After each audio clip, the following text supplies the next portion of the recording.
Saudações, alunos!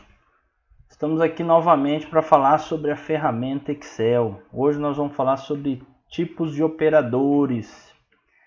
Então, pessoal, para quem não se inscreveu no canal ainda, é importante lembrar vocês de se inscreverem e clicar no sininho aí para a gente poder vocês receberem notificações aí de todos os vídeos que eu estou postando. Esse é um dos vídeos da série do Excel que nós vamos fazer.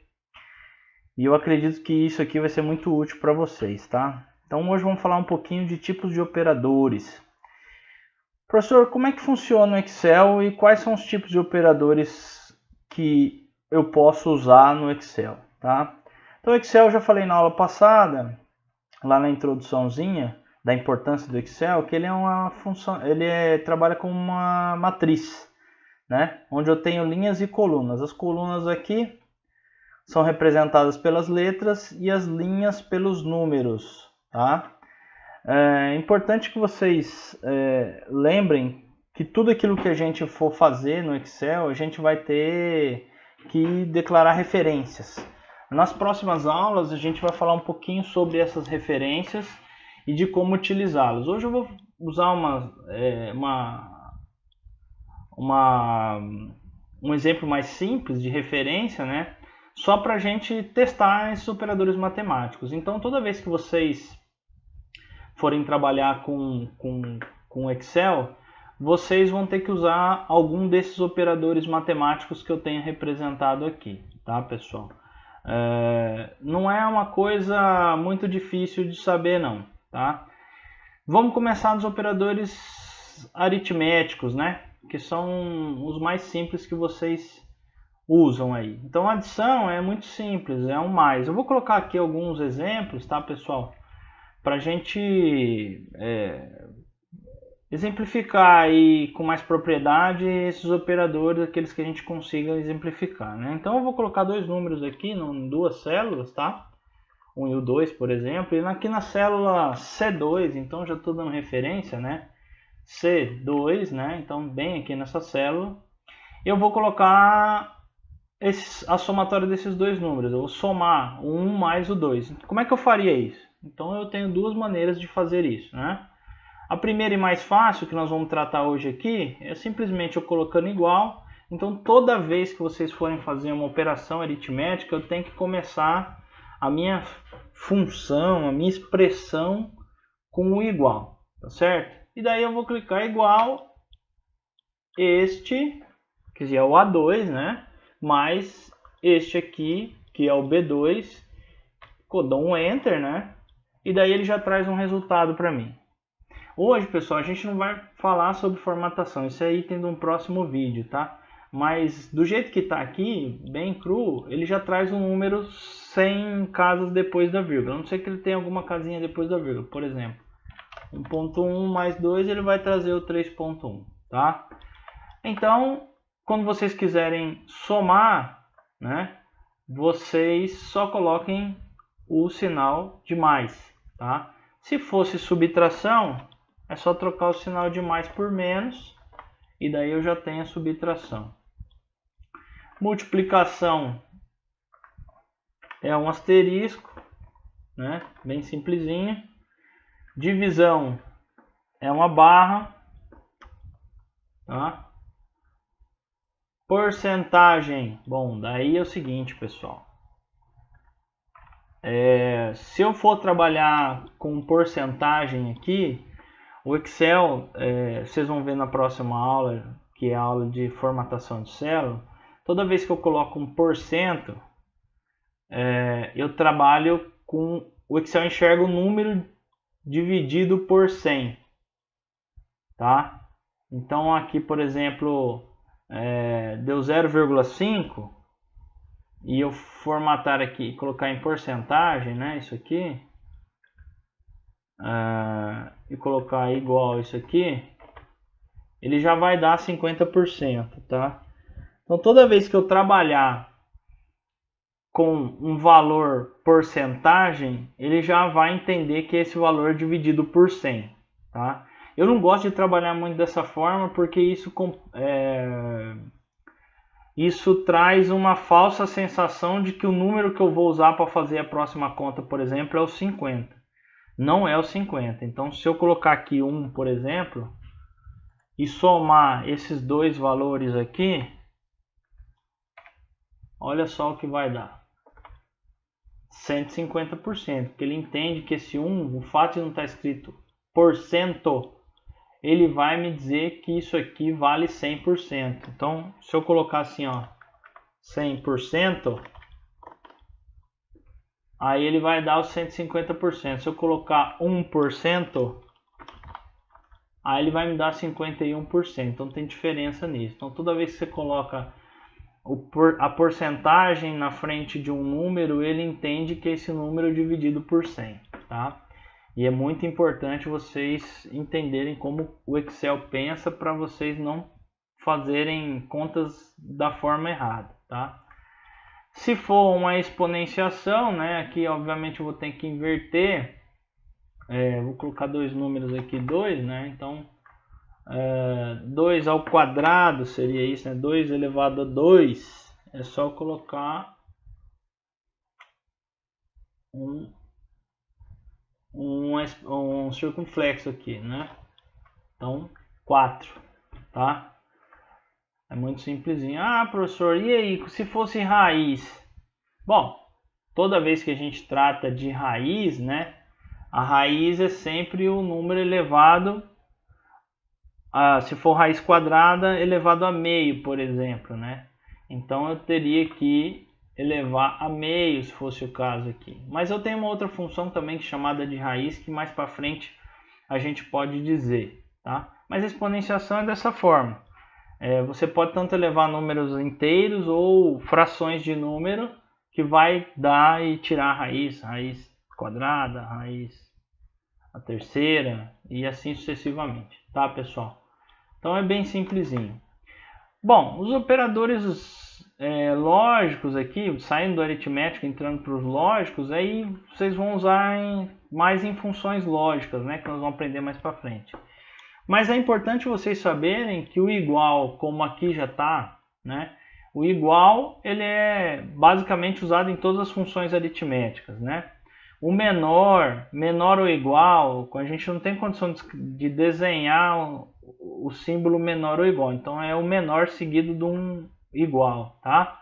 Maior, maior, igual, e mais importante de tudo isso aqui é vocês entenderem que o diferente, né? O diferente é basicamente isso aqui, ó. Diferente você põe o igual aí, ou aliás, o maior e o menor seguido, né? O menor e o maior seguido um do outro, tá? Isso aqui vocês vão usar bastante em funções lógicas, né? Ah, professor, e aí esses operadores de texto? Por exemplo, o e-comercial aqui, que tem uma função de concatenação, né? O que é essa função de concatenação? Bom, a função de concatenação, pessoal, eles juntam dois valores. Normalmente a gente faz isso em texto. Então, por exemplo, eu vou colocar meu nome aqui nessa célula e o meu sobrenome nessa célula. Se eu quiser juntar um e o outro, eu vou até dar um espacinho aqui para a gente não complicar muito.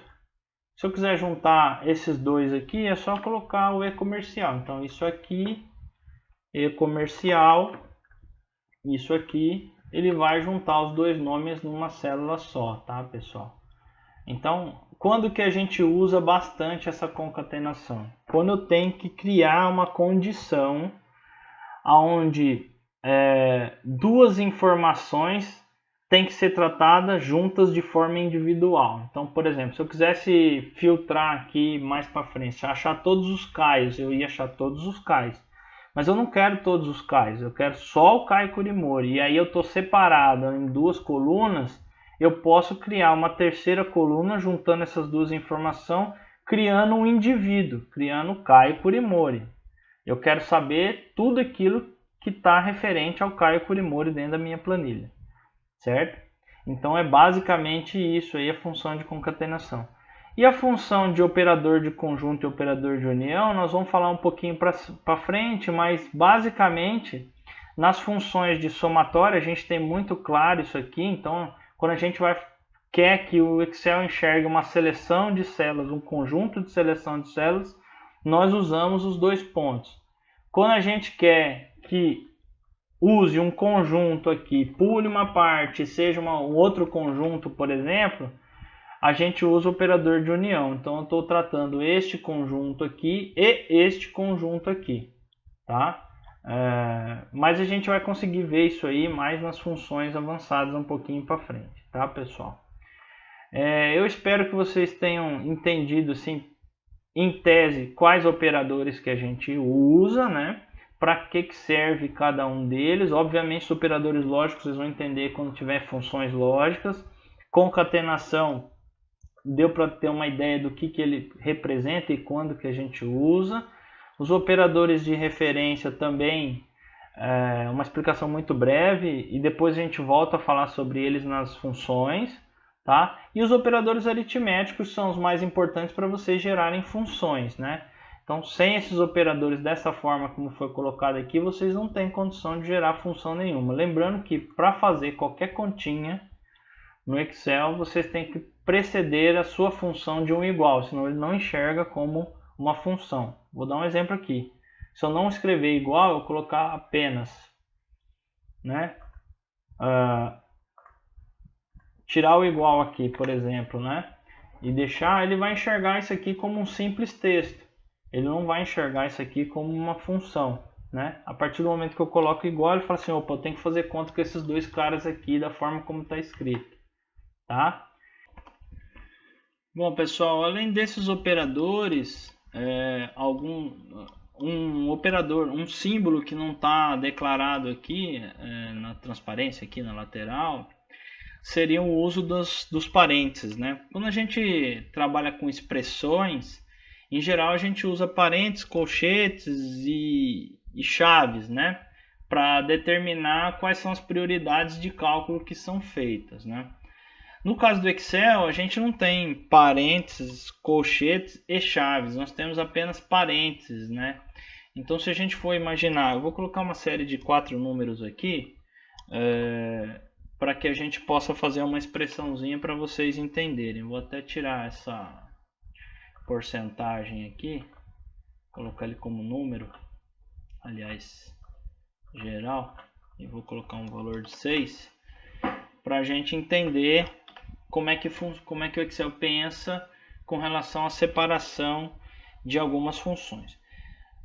Se eu usar aqui na célula E2, for somar os dois primeiros números, então este mais este, e depois que eu tiver somado, for multiplicar por este mais este, então a ideia é que eu some 2 mais 2 dê 4 e depois que eu multiplique por 5 mais 6, tá? Neste caso 11 dá 44, tá certo? É provável que o Excel não vai enxergar dessa forma, porque o Excel pensa igual uma calculadora científica. Ele vai fazendo por ordem de operadores matemáticos e neste caso vem de cima para baixo a exponenciação, depois multiplicação e divisão e na sequência adição e subtração, né? Então o que ele deu? O que ele enxergou aqui, né? Se a gente fosse analisar, ele enxergou, deixa eu só pôr aqui em cima que fica mais fácil da gente ver.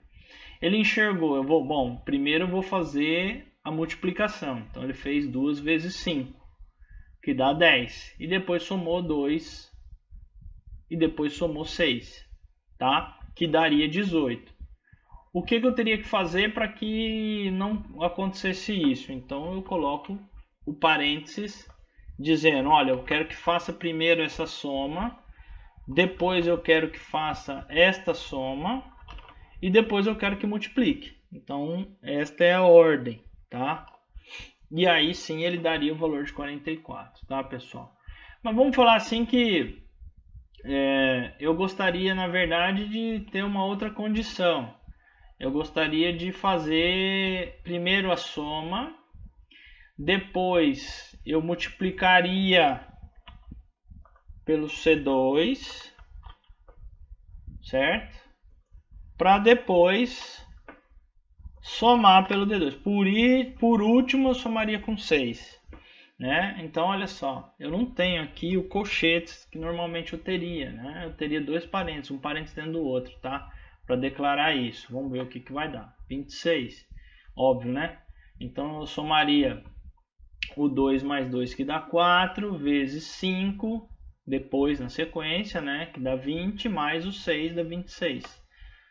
Tá certo, pessoal? Então, acho que ficou bem bacana, facinho da gente ver. Vocês vão notar também que esses parênteses a gente vai usar bastante, início e fim de função, que vocês vão aprender, né? Todas as funções elas são fáceis de achar, depois eu vou ensinar para vocês, tá? E a gente, hipótese alguma, aí, pelo menos aqui nessas questões de dizer qual é a sequência lógica do nosso cálculo, nós não podemos usar nem o colchetes e nem as chaves, tá? Então era isso, pessoal, que eu gostaria de dizer para vocês. Espero que vocês tenham gostado aí da aula, foi bem rapidinho. Quem não se inscreveu, se inscreva. Se gostaram aí, dê um like, dê um joinha aí pra gente. E não esqueçam de clicar no sininho para receber as notificações. E até a próxima aula. Um abraço.